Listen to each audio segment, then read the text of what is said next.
이제 코어의 차이입니다. 코어는 이제 백엔드 코어 패키지고요.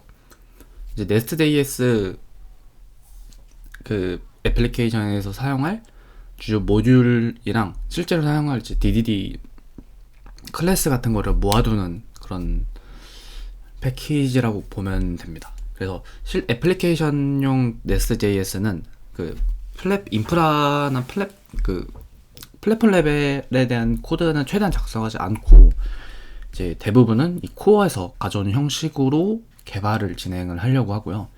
그래서 최대한 이런 API에 인프라를 최소화하고 그걸 다 코어로 해가지고 공용 모듈로 사용을 하는 게 이제 백엔드 코어 패키지의 목표입니다.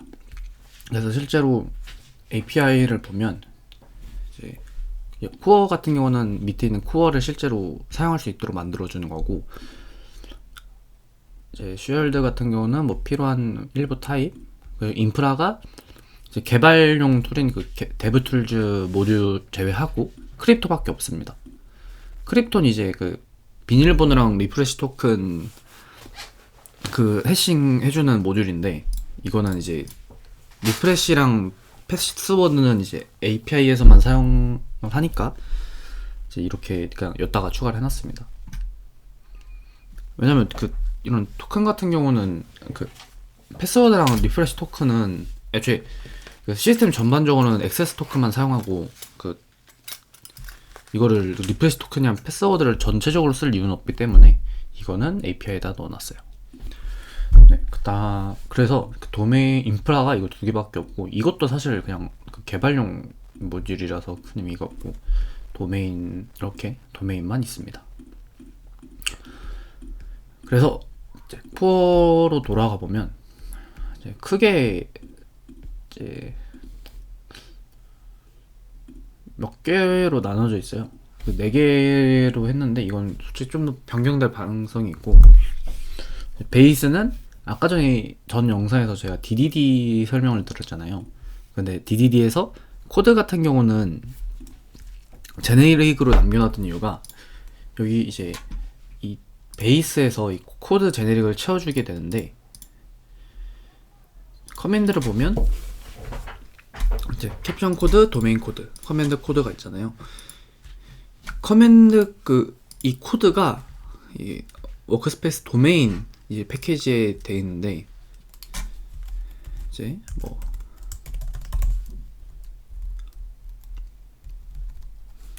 define 커맨드, 네, 이제 메시지 코드 이렇게 정의를 하는데, 여기에 도메인 코드가 이렇게 들어가고, 도메인 코드는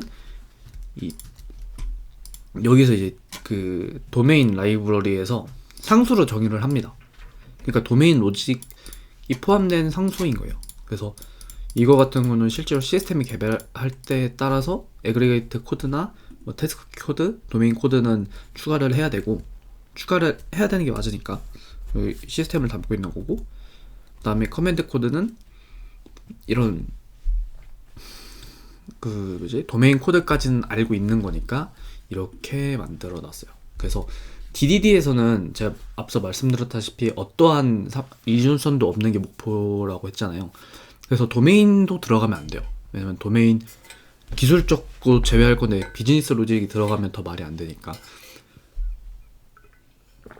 그래서 코드를 제네릭으로 넣고 이렇게 이걸 따로 정의해서 이거를 베이스에서 코어에서 합치는 식으로 개발 아키텍처를 짰습니다. 그래서 아무튼 이렇게 짜고 도메인 코드도 받아오고요. 그래서 커맨드에서 이렇게 코드를 받아와서 베이스 커맨드를 만듭니다. 그리고 사실 나머지 아까 DDD에 있던 것들은 보시다시피 제네릭을 채워주는 수준으로만 하고 있어요. 잡 같은 경우는 불 MQ를 하기 때문에 불 MQ 잡 옵션에서 잡 ID는 디스 ID로 오버라이딩을 해줘야 되고 바꿔줘야 되거든요. 그래서 잡 ID만 하는 걸 추가를 해놨고, 커리도 뭐 추가를 해놨습니다.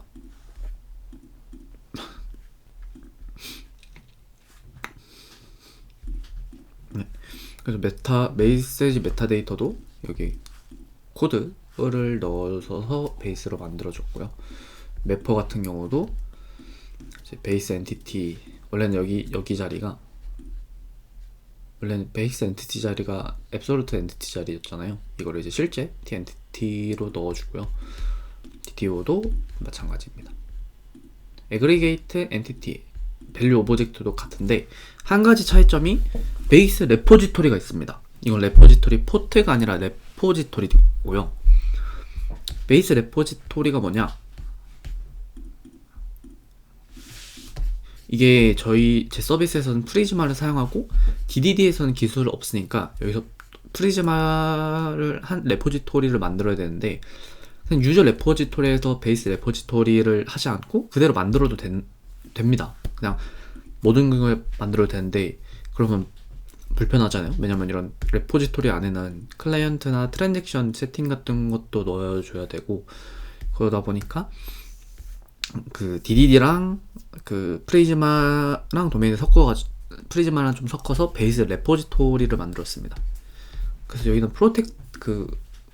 이제 포트에서, 레포지토리 포트에서 정했던 것처럼 지금 find one by id가 여기 실제로 구현이 되어 있고요. 그 다음에 create, update, delete는 delete, publish event는 protected로 정의가 되어 있습니다. 그래서 실제로 이제 유저 레포지토리를 정의할 때는 이제 유저를 생성한다 그러면 create 할 때 내부적으로 create entity를 생성을 합니다. 그래서 만약에 추가된다 하면 그냥 그대로 OK를 하고, 만약에 에러가 뜬다 그럼 만약에 충돌이 났다 하면 entity conflict라는 에러가 날 텐데, 그러면 그거에 맞춰서 수정을 해주게 되고요. 업데이트도 만약에 업데이트 매치 에러, 유저 not found가 하면 엔티티 not found를 유저 not found를 한번 감싸서 내보냅니다. 그러면 업데이트의 이제 리턴 타입 같은 경우는 유저 엔티티거나 유저 이메일 충돌이거나 유저 네임 충돌이거나 유저 not found 충돌, 이렇게 잡히게 되는 거예요. 그래서 원래 업데이트 엔티티의 리턴 타입은 유저 엔티티나 엔티티 콘플릭트 에러인데, 이거를 한 번 더 감싸준 거라 생각하시면 됩니다. 그 외에도 뭐 도메인 안 거치고 하는 것도 있고요. 추가적으로 뭐 원하는 대로 구현하면 됩니다. 그래서 그게 이제 베이스 레포지토리입니다. 그렇게 하면 베이스는 끝이 나세요. 왜냐면 대부분은 그냥 DDD에 있던 거에서 타입만 넣어주는 거라 이 정도면 충분하고요. 부트스트랩은 이제 코어에서 중요한 게 두 개가 있는데, 백엔드 코어는 모든 네스트.js 서버, HTTP를 사용하는 서버를 대상으로 하는 게 아니라 그냥 네스트.js 애플리케이션을 대상으로 하는 패키지예요. 이게 무슨 차이냐? 크론잡이나 아니면 크론이나 아니면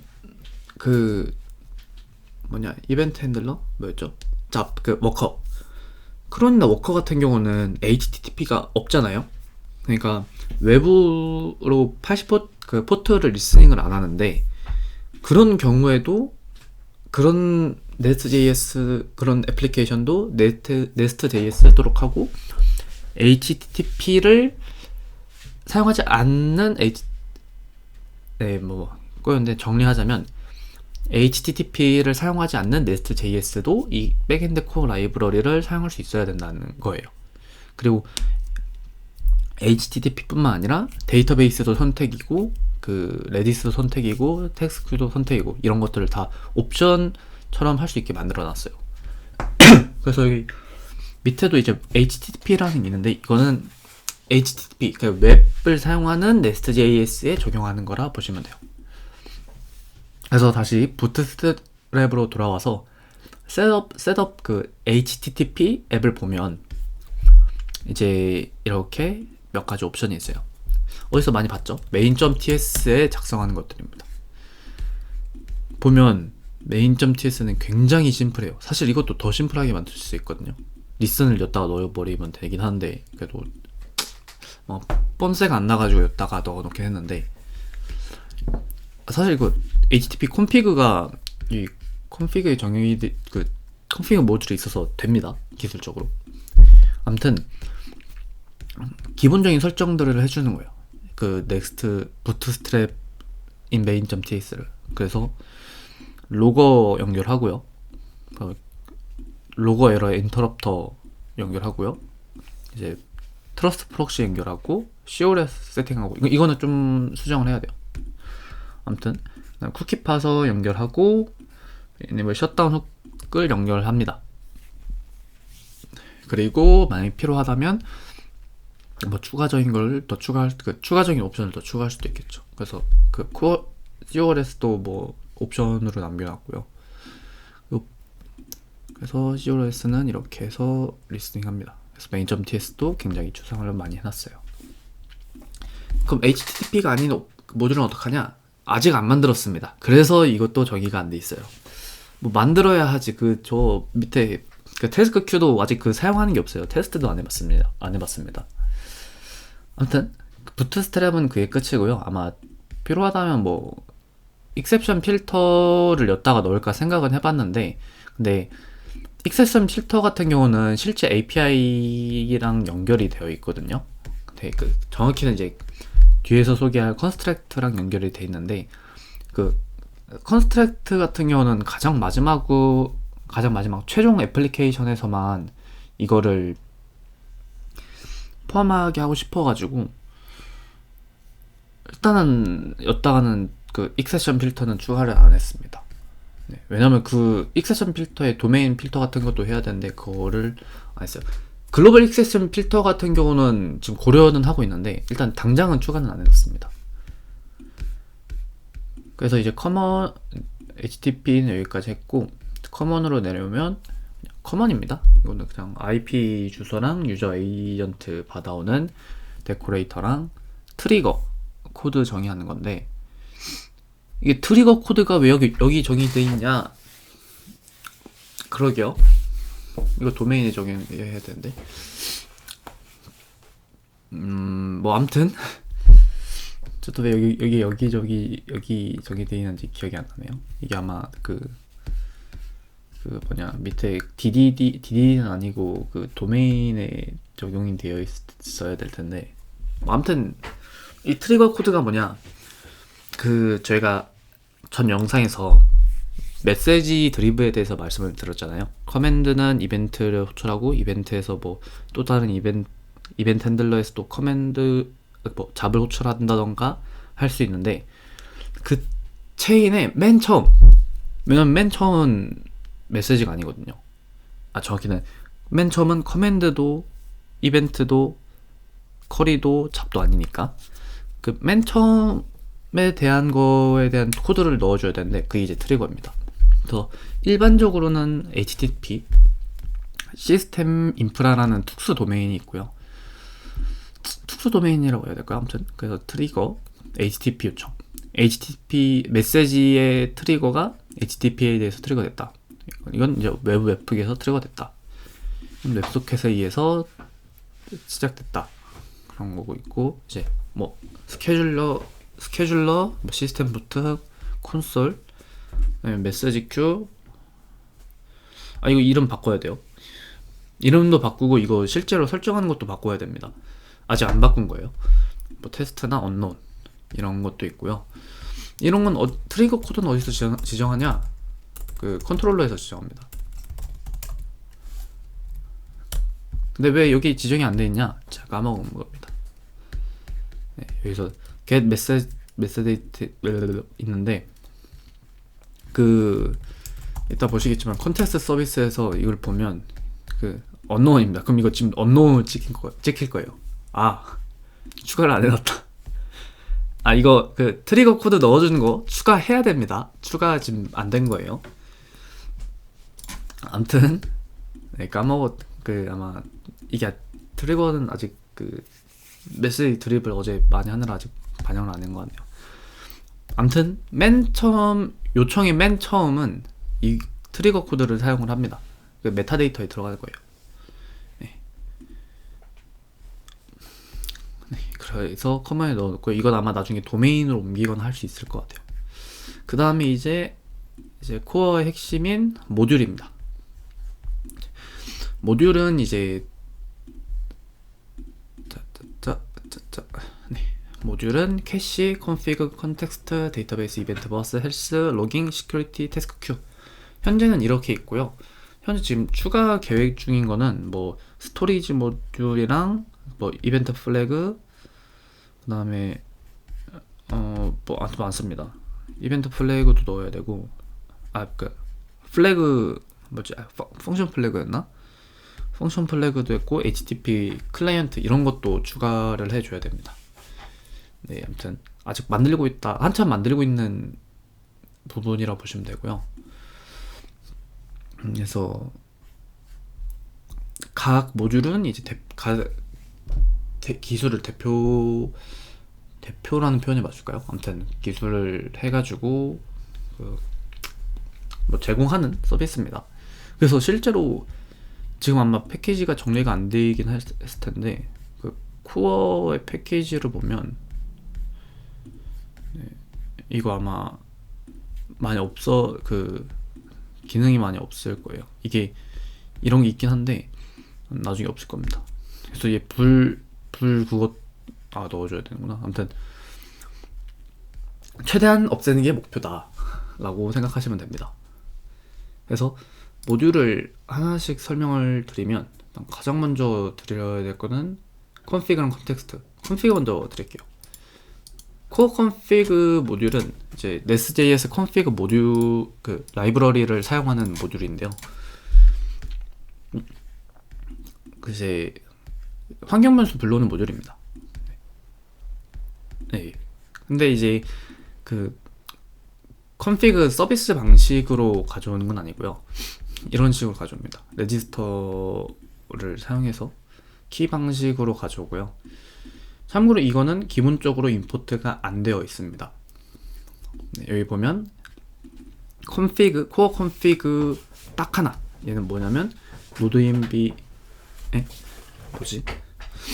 네, 실수.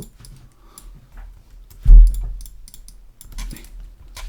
자, 네, 코어 컨피그는 nodenv 이거 하나만 가져오는 컨피그고요.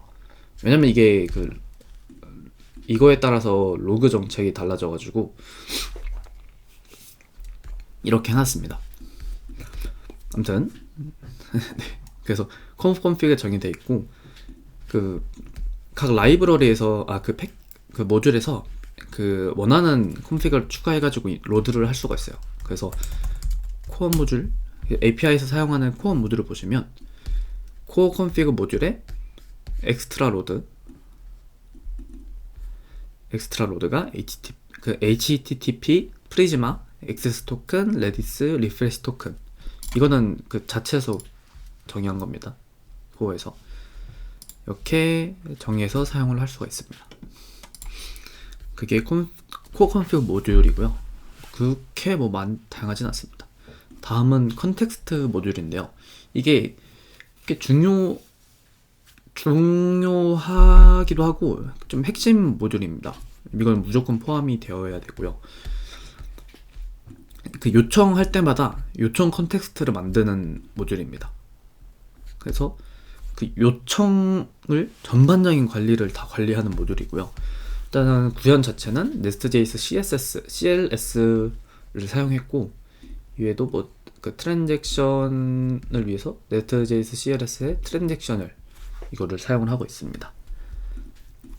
참고로 이거 트랜잭셔널이 이게 저는 아까 전에 트랜잭션 매니저를 이제 커맨드를 구현할 때 이렇게 이게 나 없지.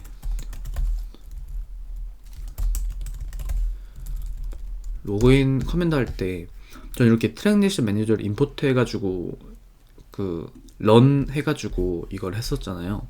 근데 이거 자체는 이런 게 있습니다.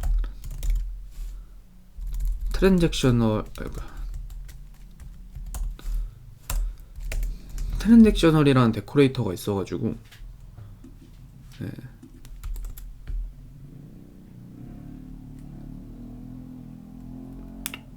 뭐 아무튼 이게 지금 좀 다른 한 게 이렇게 트랜잭셔널이라 이게 아니지.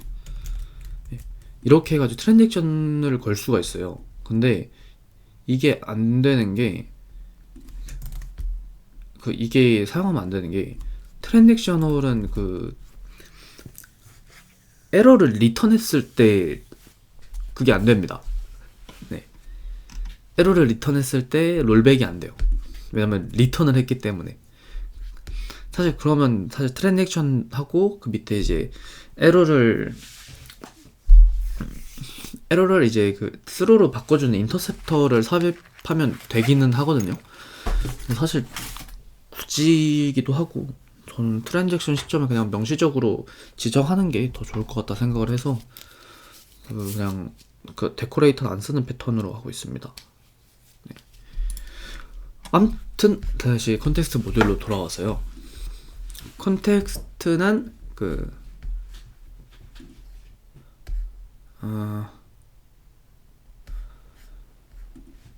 옵션이 이게 있습니다. 인베이블 데이터베이스. 이게 켜져 있으면 트랜잭션을 적용을 해요.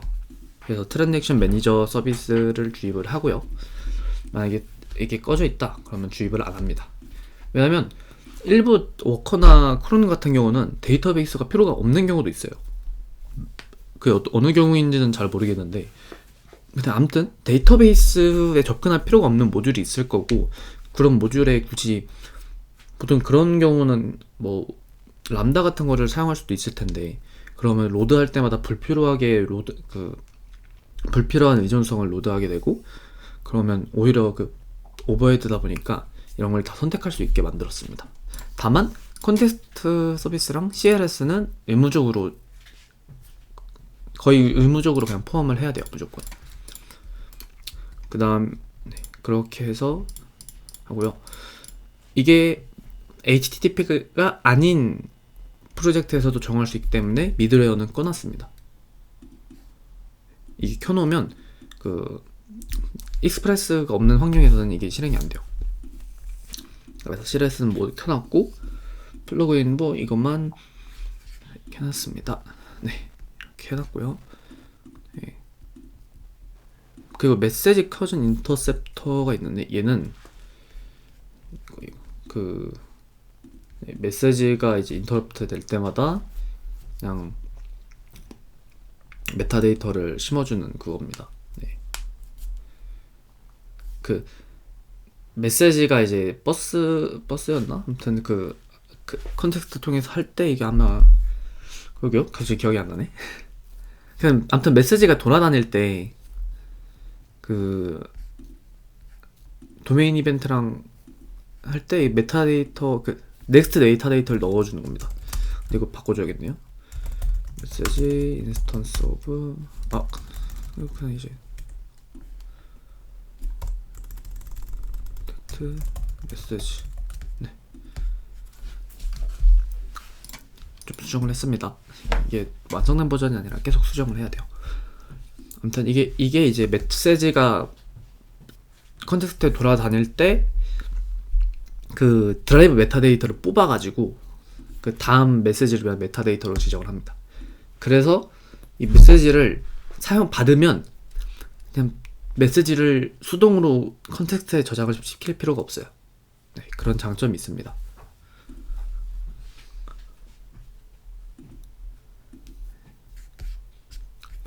컨텍스트 모듈이랑 컨텍스트 서비스 있고요.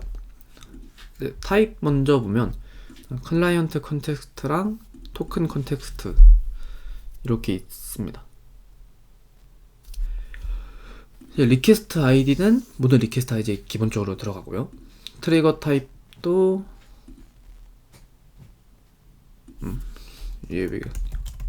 트리거 코드 네, 있습니다.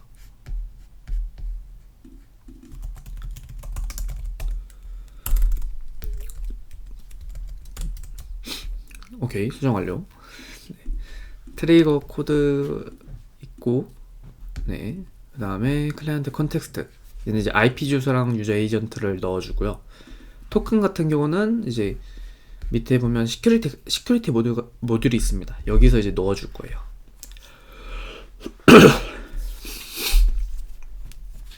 사실 이것도 도메인 로직이라 이걸 포함해야 되나 말아야 되나 고민을 많이 했는데, 사실 이건 오염이긴 한데 일단 추가를 해놨습니다. 나중에 필요하게 되면 좀 더 완전히 순수하게 만들 거예요. 트랜잭션을 위해서 트랜잭션을 정의를 해놨고요. 에러 코드가 왜 정의되어 있냐 할 텐데, 이걸 로깅을 위해서입니다.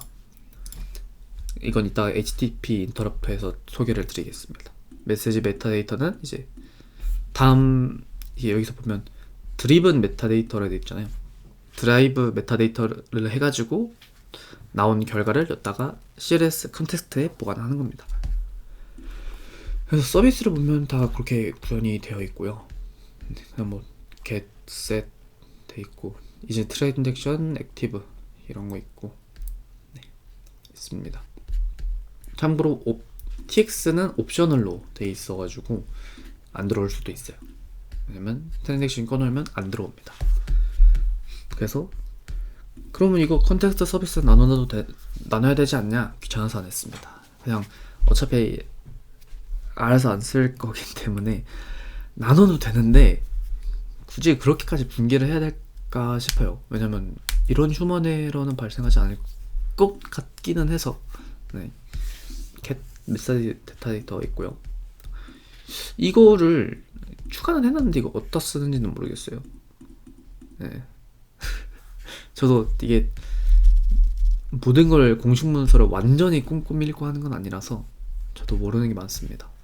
그래서 하고 HTTP용 컨텍스트가 있습니다. 여기서는 두 개를 살펴요. 모듈은 별거 없고 미들웨어랑 에러 로깅 인터럽터. 에러 로깅 인터럽터는 그 이제 익스프레스의 데이터 형식은 그 스트링 이런 게 아니라 스트림 형식입니다. STR이에요. 그래서 그 샌드로 그 사용자한테 그 유저한테 어릿을 전송하면 스트림으로 빠져나가고 그 데이터는 사라집니다. 그래서 로깅을 할 때 에러 코드, 바디에 에러 코드가 있으면 그걸 받아올 방법이 없어요. 네. 정확히 말하면 스트림 한 걸 할 수 있는, 스트림에서 인터럽트 하면 되는데, 그 에러 로거 이제 피노 그 네스트JS의 요청 로그 시점이 그 어리에스 OK인가? 그 아무튼 어리에스 피노 요청 로그 시점이 그 어리에스 OK인가 피니시인가, 아 피니시드, 예, 응답이 완료되었을 때, 예, 아마 그 맞아 이게 이렇게 어리에스 온 피니시를 호출을 했을 때 피노 응답이 나거든요. 그래가지고 그 피니시한 시점에는 그 코드가 없어요. 바디에 있는 그 코드 이게 없어요. 그래서 이걸 하려면 스트림을 뭐 다 저장하는데 해야 되는데 그거는 무리다 보니까, 만약에 응답을 받았는데 바디 데이터가 있으면 코드를 저장을 시킵니다. 에러 코드. 에러가 아니면 코드는 undefined 되겠죠. 근데 그렇게까지 구체적으로 정하진 않았습니다. 그래서 에러 로깅 인터럽터가 있고요. 이제 컨텍스트 미들웨어가 있는데 여러 가지 일을 합니다. 첫 번째는 CLS 런을 합니다. 이게 아까 전에 컨텍스트 모듈에서 미들웨어 마운트 펄스를 해가지고 CLS가 기본적으로 실행이 안 돼 있습니다. 그럼 만약에 이 미들웨어를 실행하지 않고 하면 CLS가 초기화가 안 된 상태예요. 그래서 await this CLS 런을 통해서 이 CLS 컨텍스트를 시작을 하고요. 그래서 보면 뭐 콜백 그 리퀘스트 아이디랑 이런 걸 다 지정을 하게 됩니다. 처음에 리퀘스트 아이디를 하는데 만약에 요청 헤더에 리퀘스트 아이디가 적혀 있으면 그걸 그대로 쓰고요. 아니면 UID를 그대로 발급을 해줍니다. 그 다음에 IP 어드레스 같은 경우도 export 4를 통해서 forward거나 아니면 리모트 애드레스거나 아이디나 명령령으로 IP를 받아오고요. 유저 에이전트도 받아옵니다. 컨텍스트, 그래서 컨텍스트 셋 클라이언트하고 트리거 타입도 기본으로 지정을 해줘요. 네. 트리 기본은 unknown으로 지정을 합니다. 생각해보니까 이거를 컨트롤러에서 지금 컨텍스트 타입을 지정을 안 했는데 할 거면 이렇게 하겠네요. 뭐 이런 식으로 this context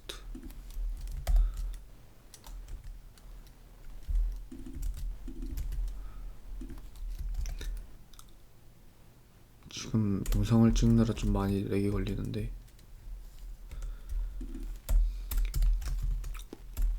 네, 아마 이런 식으로 아마 지정을 하거나 아니면 할 겁니다.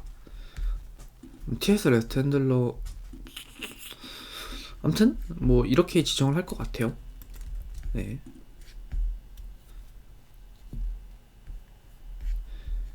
미드웨어는 그런 역할을 합니다.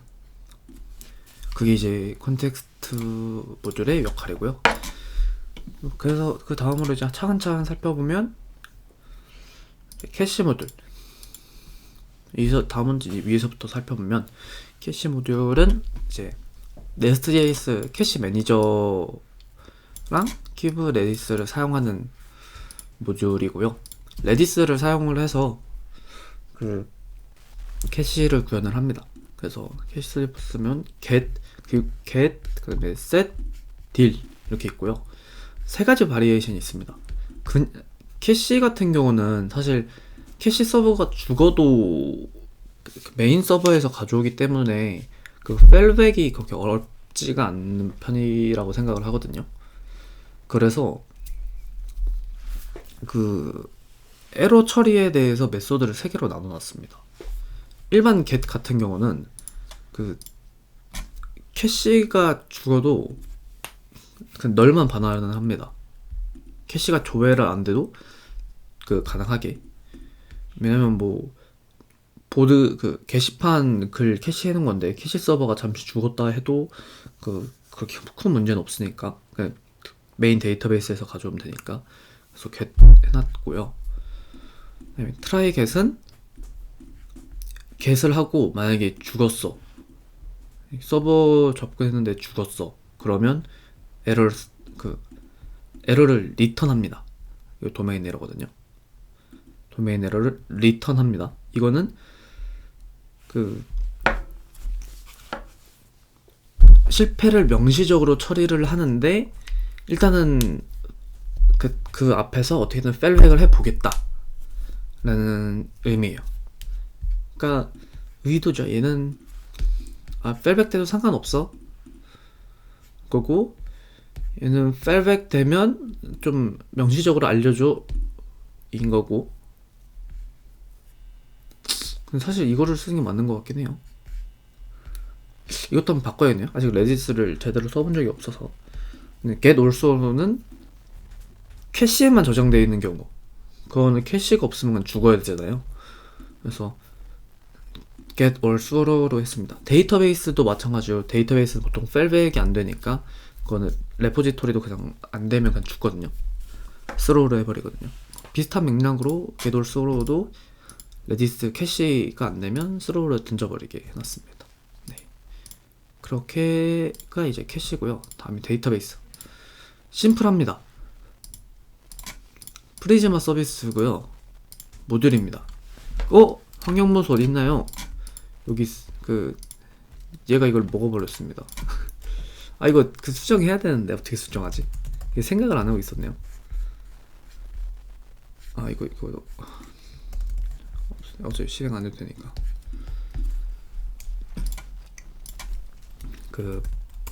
프리즈마 서비스가 아니라 TS 그냥 모듈을 보여드릴게요.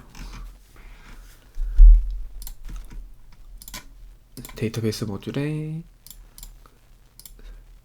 여기 이제 프리즈마 하면 이렇게 되어 있고요.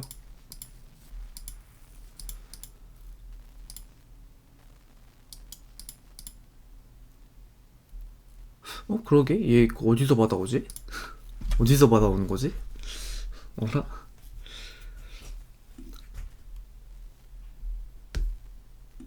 갑자기 의문이 들기 시작했어요.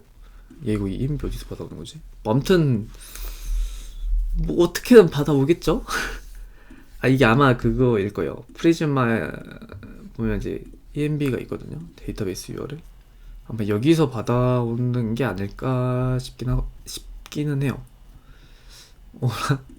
그럼 이거 한번 수정을 해야겠다.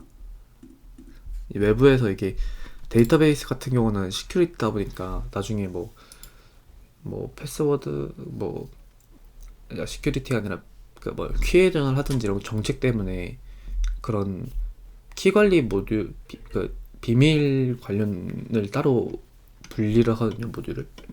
그래서 그것 때문에 아마 나중에 개선을 해야 될 것 같아요. 다시 돌아와서 그래서 그냥 프리스마 서비스는 모듈 이닛이랑 모듈 디스트로이만 구현을 해놨고요. 프리즈마 서비스를 받아서 프리즈마 서비스를 내보내는 아주 심플한 모듈입니다. 이벤트 버스 모듈, 얘도 시큐어레스 모듈을 받아서 이거 두 개를 받아서 그 도메인 이벤트 퍼블리셔 포트를 Nest.js 도메인 이벤트 퍼블리셔로 연결을 해주고 포트를 내보내는 건데요. 이건 아까 저희 도메인에서 봤던 그거고 이거고, 이게 인터페이스가 아니라 추상 클래스인 이유가 여기서 나오는데, 그러면 얘를 따로 그 이넘을 안 쓰고 이넘이 아니라 그 심볼이나 이런 걸 안 쓰고 그냥 이거를 프로비드로 시켜버릴 수가 있습니다. 예. 이게 생각보다 혁신적이에요. 그래서 원래는 데코레이터로 인젝트 해가지고 해야 되는데 그거를 스킵을 할 수가 있습니다. 포트만 의존성에 넣어버리면 돼요. 이벤트 퍼블리셔는 아까 전에 말씀드렸다시피 컨테스트 서비스를 해가지고 그 트랜잭션 중이면 아웃박스 패턴으로 한다 라고 보시면 되고요. 헬스는 이제 터미너스, Nest.js 터미너스를 하는 모듈이고요. 옵션은 이제 아무것도 없긴 한데 옵션에 따라서 프리즈마랑 레디스를 체크를 합니다. 인디케이터도 캐시는 없어가지고 캐시만 인디케이터를 좀 만들어주고요. 제 로깅을 한번 보여드릴게요. 로그 엄청 지금 개선이 좀 필요하긴 한데 예쁘게 만들어놨거든요.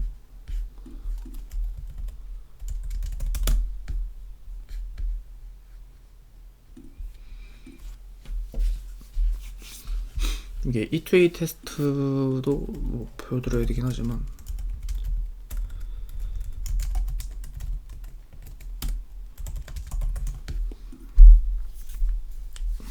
테스트도 개선을 할 여지가 많습니다. 아무튼 이게 로딩이 잡담이 계속 이어지는데 로딩이 생각보다 깁니다. 이게 타입이 많아서 그런 건지 아니면 다른 걸 기다리고 있는 건지는 모르겠는데 로딩이 생각보다 많이 기다려지더라고요.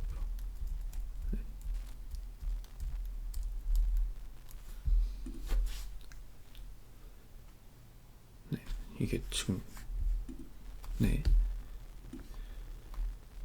로딩이 있고, 이거 같은 경우는 비슷하죠?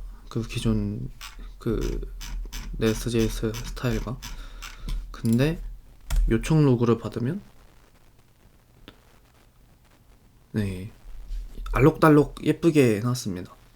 지금 이거 일단 그 영상 찍고 있어가지고 아마 좀 느린 것 같은데, 이거 리소스 아이디랑 타입은 최근에 추가해가지고 들어간 건데 아마 제거를 하죠.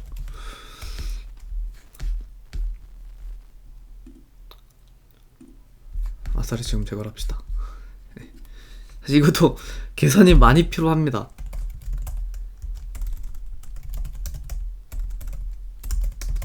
리소스 아이디랑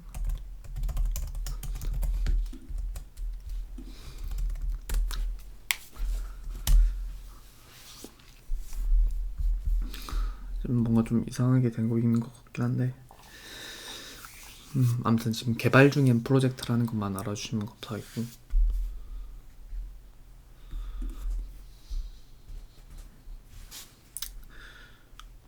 근데 이게 아마 이 타입스크립트 빌드가 오래 걸리는 것 같긴 한데 어쩔 수가 없는 게 제 프로젝트는 타입 수준에서 이걸 엄청나게 강력하게 제약을 하다 보니까 아마 그 코드 관련해서 그게 많이 먹을 거예요. 코드가 이제 제네릭을 그냥 무지막지하게 사용하다 보니까. 근데 빌드 시간 10초, 20초 사용해서 개발에 필요한 개발 오류, 휴먼 에러를 줄일 수 있다면 충분히 납득할 만한 값어치라고 생각을 합니다.